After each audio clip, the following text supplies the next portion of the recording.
So what I'm going to talk about now is going to be, I'm going to review the Indianapolis City Finals of Season 10 of A&W. Let's get right into it. Start off by saying, again, something you should know off the bat is this course is not really fast-paced.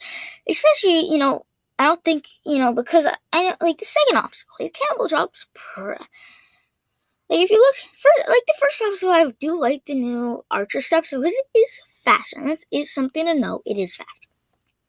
But then, when you got the flywheels in second position, it's not gonna be, you can't swing through as fast as you go through the cannibal drop. It takes time. The wheel flip takes time. And that's something you have to know, is that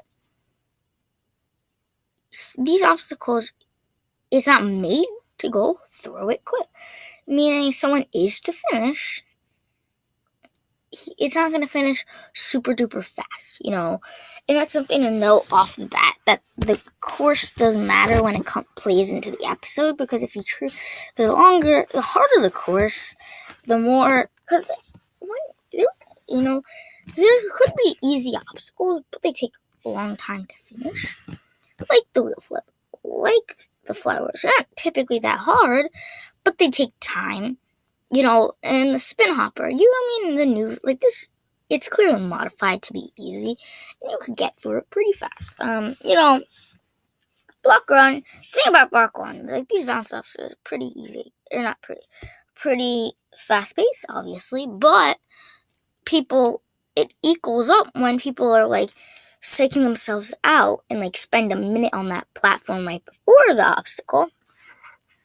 So that's kind of why. And then the whirlpool, obviously. And then you get to this back half. Salmon ladder, of course, I love. Salmon ladder should never leave. It should never leave. It's staple on NW. Same thing with the whirlpool. Same thing with stage 2. They keep modifying salmon ladder instead of the double salmon. It should not be. But anyways, get to the back half. Then the 8th obstacle is the clacker. It didn't really seem easier. It just seemed less clacks. It sounded like they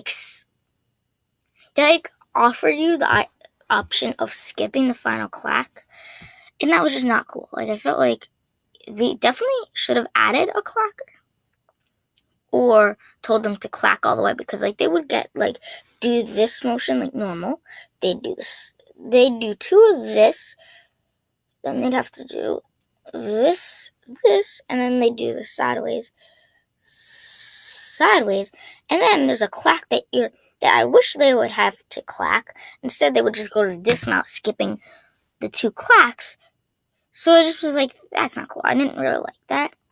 So it's that, causing that cutoff, which kind of was there, but the majority of the ninjas who made it to Las Vegas didn't go there. But let's jump right into how the ninjas did. So we got 3 finishes, and just like last week, not one of them had a full run, and that's kind of evident of how they. I just wouldn't say it was the ninjas' fault. That's the thing, it's not the ninjas' fault that they had to get certain way. It's kind of the way they pace the course, and the way they kind of decided to edit the episode. Definitely interesting, and then, but it was the people who finished pretty fast. The slowest finish, I believe, was in the 6-minute mark. So I'm pretty sure the people finish fast. So I'm not putting it past them to say you finished slow, that's why you're mid one. No, I think it's all due to the course. Is the course is kind of paced to be that way. It's paced to be on a 6-minute mark. So that's kind of what you have to understand. It's not the ninja's fault. And I think that's why I kind of can oversee the editing, is because it's kind of the fault to the course. Now, if you're just looking at directly on how the editing goes, and directly how much of a run it is, yeah, you can make the state that you didn't see a single ninja complete all 10 obstacles in a row. But, if they did that, they'd have to sacrifice other ninjas. It doesn't fit in their time frame. So yeah, that's kind of why. But But, like, I do like the people who finished. I felt it was like, Rigel Henry, I was intrigued for kind of him, his story, you know, how he moved to Colorado, and I was like, okay. You know, and I mean, if he finished, I mean, I saw him in Daytona last year. It's fine, you know? Everything's good. He's cool.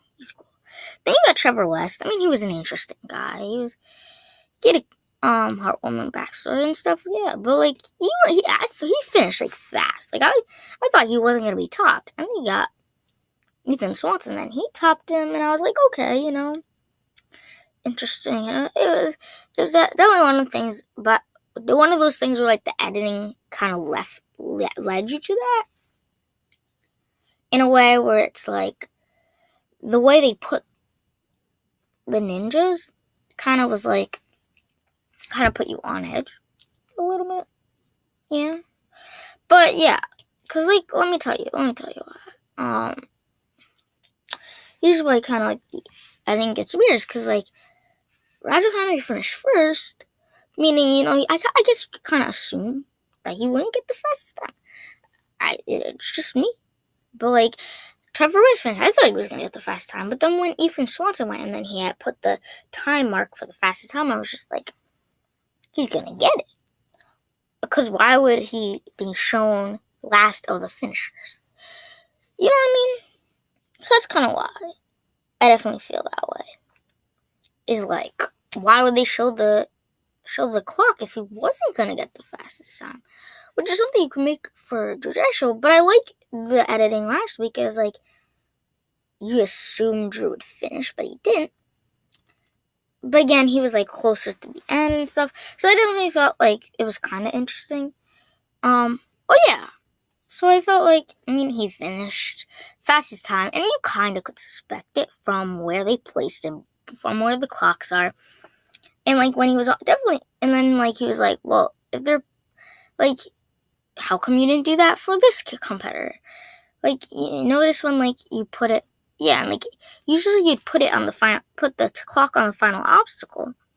Whenever you put it before the final obstacle, it's kind of like fishy, as like, oh, he's gonna finish because you're putting it way before anybody else. I get it. Final obstacle, you can do that. But if you're doing it like on the 9th obstacle and then the right ninja before, like in that case it was like Kyle Schulze, you didn't put the clock for him, but then when he got to Cane Lane, which Cane Lane, great obstacle, definitely hard, but I love it nonetheless. Yeah, so anyways, he fell on Cane Lane, and they didn't show the clock, obviously, because they knew he didn't finish. Remember, this is all editing after. And then you get to Ethan Swanson. I bet they do put the clock, I think, before that. And maybe it is because he went fast, so they just thought that's an excuse to put the clock. But there's fast ninjas who don't finish the course, and they still don't put the clock for. So yeah, definitely editing could kind of lead you to that. But there were some shocks, like Isacc falling on the buck run. Definitely that editing was not bad because, I mean, he was in second to last. So, I mean, I guess you could say that's a little bit fishy why he wouldn't be last when he was last in qualifying. But I didn't suspect it at all. I mean, when he was on block run, like right before he fell, I was like, I think he's gonna fall. I could kind of tell with his foot. Like, he takes the first step, and I was like, he's probably gonna fall. Because, like, I just saw an awkward step. That's, like, all I saw. So, like, every time I'd rewatch it, I would just, like, awkward step, and then he's gonna fall. So I was like, not even before he even fell, I was just like, that's an awkward step. And then he fell. But, like, he's not one of, like, it's weird. Surprisingly, I don't really feel like he's one of those top ninjas. I definitely know stats-wise he is, but not one of my faves. Like, someone were like, it's shocking because of his stats, but not shocking as like, oh, damn, I wish he did better. I was just like, and then as far as Jessie LeBurk, you know, as far as the course, like, I definitely thought she could, but say her and Jessie Graff are like in the same boat. It's like, it depends on the course, because I feel like if Jessie took on Philadelphia's course, she would have finished. If she took on Minneapolis course, I think she would have finished. If she took on I think even Dallas's course, she would have finished. Now, I'm kind of sketchy, like, what about, could she have fallen on qualifying on tuning forks? And, so that's one of those risks. But I definitely think back half-wise, I feel like, no clippers is definitely hard. But, God, I believe in Jessie. Both of them. And it's like, in both those cases, I feel like it's the simple fact of it has nothing to do with her grip. It's all slipping.